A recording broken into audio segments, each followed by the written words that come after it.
Hello my dear student, welcome back to my YouTube channel Subhash study centre. जितने भी मेरे प्यारे बच्चे कक्षा 10 में हैं और 2025 की बोर्ड परीक्षा देने के लिए तैयारी करना स्टार्ट कर चुके हैं, मैं आपके लिए लेकर के आ चुका हूं इस वीडियो में हिंदी विषय के ऐसे महत्वपूर्ण प्रश्न जिनको आप तैयार कर लेते हैं तो आप 70 में 70 का स्कोर बहुत ही आसानी से कर लेंगे। 2025 की बोर्ड परीक्षा में ये प्रश्न 100% आएंगे, ये मेरी गारंटी है। तो जितने भी मेरे प्यारे बच्चे कक्षा 10 में हैं, 2025 बोर्ड परीक्षा के लिए तैयारी कर रहे हैं, आप सभी के लिए यह वीडियो काफ़ी ज़्यादा इम्पोर्टेंट है। मेरे प्यारे बच्चों, यहाँ पर आप लोग ध्यान दीजिएगा। सबसे पहला प्रश्न है यहाँ पर, त्याग पत्र के लेखक कौन हैं? और एक प्रश्न से मैं आपको कई प्रश्न और भी बताता चलूंगा। त्याग पत्र के लेखक कौन हैं? दिए गए विकल्पों में से त्याग पत्र किसकी रचना है? मेरे प्यारे बच्चों, जैनेन्द्र कुमार जी की रचना है त्याग पत्र। यदि प्रश्न में पूछ लिया जाए त्याग पत्र किस विधा की रचना है, तो मेरे प्यारे बच्चों, त्याग पत्र किस विधा पर आधारित रचना है? यह उपन्यास विधा पर आधारित रचना है। लेखक कौन है? जैनेन्द्र कुमार जी। दूसरा प्रश्न है मेरे प्यारे बच्चों, जहाज का पंछी किसकी कृति है? जहाज का पंछी किसकी कृति है? इस प्रश्न का उत्तर क्या हो जाएगा? जहाज का पंछी मेरे प्यारे बच्चों इलाचंद्र जोशी जी की रचना है। और यदि प्रश्न आता है कि जहाज का पंछी जो कृति है यह किस विधा पर आधारित रचना है, तो इसका उत्तर क्या होगा? जहाज का पंछी उपन्यास विधा पर आधारित रचना है। मेरे प्यारे बच्चों, जहाज का पंछी किस विधा पर आधारित रचना है? यह उपन्यास है। और लेखक कौन है जहाज का पंछी नामक रचना के? इलाचंद्र जोशी जी। अगला प्रश्न है मेरे प्यारे बच्चों, कलम का सिपाही के रचनाकार कौन है? तो कलम का सिपाही किसकी रचना है? अमृत राय जी की रचना है। यदि प्रश्न में पूछ लिया जाए कलम का सिपाही किस विधा पर आधारित रचना है, मेरे प्यारे बच्चों, कलम का सिपाही जीवनी विधा पर आधारित रचना है। यदि प्रश्न आ जाए कलम का सिपाही किसकी जीवनी है, तो उत्तर क्या होगा? मुंशी प्रेमचंद जी की जीवनी है। और कलम का सिपाही के लेखक कौन है? अमृत राय जी हैं। अगला प्रश्न है मेरे प्यारे बच्चों, उसने कहा था किस विधा की रचना है? उसने कहा था किस विधा पर आधारित रचना है? कहानी विधा पर आधारित रचना है। उसने कहा था कहानी विधा पर आधारित रचना है। यदि प्रश्न पूछ लिया जाता है उसने कहा था कि लेखक कौन है, तो उत्तर क्या होगा? चंद्रधर शर्मा गुलेरी। चंद्रधर शर्मा गुलेरी। तो मैंने आपको बताया ना कि एक प्रश्न से मैं आपके कई प्रश्न क्लियर करा दूंगा। वीडियो को बिल्कुल भी स्किप मत कीजिएगा और वीडियो के लास्ट तक बने रहोगे तो बहुत ही अच्छी तैयारी आपकी हो जाएगी 2025 बोर्ड परीक्षा की। अगला प्रश्न मेरे प्यारे बच्चों कह रहा है, आचार्य रामचंद्र शुक्ल की रचना है। दिए गए विकल्पों में से आचार्य रामचंद्र शुक्ल जी की रचना कौन सी है?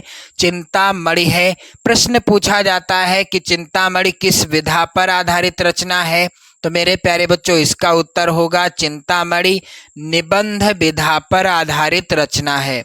अगला प्रश्न है, उपन्यास सम्राट कहा जाता है। उपन्यास सम्राट किसे कहा जाता है? तो उपन्यास सम्राट मेरे प्यारे बच्चों किसे कहा जाता है? इस प्रश्न का बिल्कुल आसान सा उत्तर है, आप लोग ध्यान दीजिएगा। उपन्यास सम्राट कहा जाता है मुंशी प्रेमचंद जी को। उपन्यास सम्राट किसे कहा जाता है? मुंशी प्रेमचंद जी को कहा जाता है। इनके कुछ उपन्यास मैं आपको बता दूं, गबन गोदान, गबन गोदान, सेवा सदन, सेवा सदन मुंशी प्रेमचंद जी के कुछ प्रसिद्ध उपन्यास हैं। मेरे प्यारे बच्चों, प्रश्न अगला है, सरस्वती किस युग की पत्रिका है? तो सरस्वती मेरे प्यारे बच्चों द्विवेदी युग की पत्रिका है। यदि प्रश्न आता है कि सरस्वती पत्रिका का संपादन द्विवेदी युग में किसने किया, तो आचार्य महावीर प्रसाद द्विवेदी जी ने किसने? आचार्य महावीर प्रसाद द्विवेदी जी ने। सरस्वती पत्रिका का संपादन कब किया? 1903 ईस्वी में किया। और ये सरस्वती पत्रिका के दूसरे संपादक थे। पहले संपादक कौन थे सरस्वती पत्रिका के? आप लोग इसका आंसर कमेंट करके बताइएगा। मेरे प्यारे बच्चों, अगला प्रश्न है, स्मृत की रेखाएं किसकी कृति है? तो स्मृत की रेखाएं महादेवी वर्मा जी की रचना है। और आपको कमेंट करके बताना है कि स्मृत की रेखाएं किस विधा पर आधारित रचना है। अगला प्रश्न है मेरे प्यारे बच्चों, शुक्ल युग की समय सीमा क्या है? दिए गए विकल्पों में से शुक्ल युग की समय सीमा है मेरे प्यारे बच्चों सन 1919 ईस्वी से 1938 ईस्वी तक का जो समय था वह शुक्ल युग की समय सीमा के अंतर्गत आता है। अगला प्रश्न है, जयशंकर प्रसाद का नाटक नहीं है। दिए गए विकल्पों में से जयशंकर प्रसाद जी का नाटक है चंद्रगुप्त, ध्रुव स्वामी और स्कंदगुप्त। लहरों के राजहंस यह किसकी नाटक है? मोहन राकेश जी की है। और प्रश्न में पूछा गया है कि जयशंकर प्रसाद जी का नाटक नहीं है, तो इसका उत्तर क्या होगा मेरे प्यारे बच्चों? जयशंकर प्रसाद जी का नाटक कौन नहीं है? लहरों के राजहंस। इसके लेखक कौन है? मोहन राकेश जी हैं। अगला प्रश्न मेरे प्यारे बच्चों, शुक्ल युग का नामकरण किस विद्वान के नाम पर किया गया? शुक्ल युग का नामकरण आचार्य रामचंद्र शुक्ल जी के नाम पर किया गया था। मेरे प्यारे बच्चों, अगला जो प्रश्न है यह तो वेरी इंपॉर्टेंट है आपकी बोर्ड परीक्षा 2025 के लिए। कह रहा है तार सप्तक का प्रकाशन वर्ष क्या है? तो तार सप्तक का प्रकाशन वर्ष है मेरे प्यारे बच्चों सन 1943 ईस्वी। किसने किया था तार सप्तक पर का प्रकाशन? सन 1943 ईस्वी में सच्चिदानंद हीरानंद वात्स्यायन जी ने तार सप्तक का संपादन या प्रकाशन किया था। मेरे प्यारे बच्चों, अगला प्रश्न यहाँ पर आप सभी लोग ध्यान देंगे, सबसे मोस्ट इंपॉर्टेंट प्रश्न है। कह रहा है मेरे प्यारे बच्चों, किस कवि को राष्ट्र कवि का सम्मान प्राप्त हुआ? किस कवि को? दिए गए विकल्पों में से किस कवि को राष्ट्र कवि का सम्मान प्राप्त हुआ?